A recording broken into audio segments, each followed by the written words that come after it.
tu ni besi ali tashi na kongani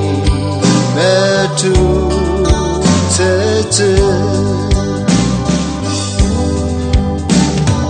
kadak lai na aruta kadak nongi dakse alu ro jana nina pushu asermolo senzata mali monora seta nina ata yakta ketangi meyeparo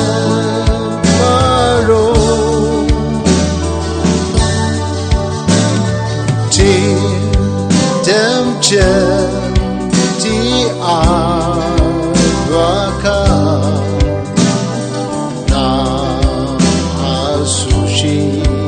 ni aramtse kachiyo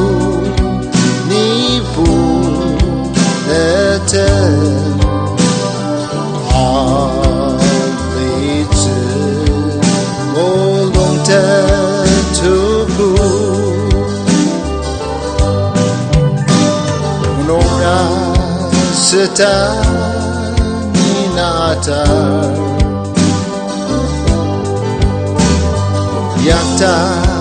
ketangi meyeparo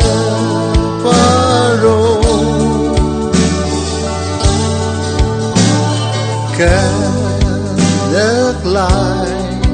na aruta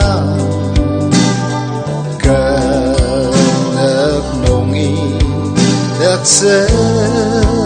alu ro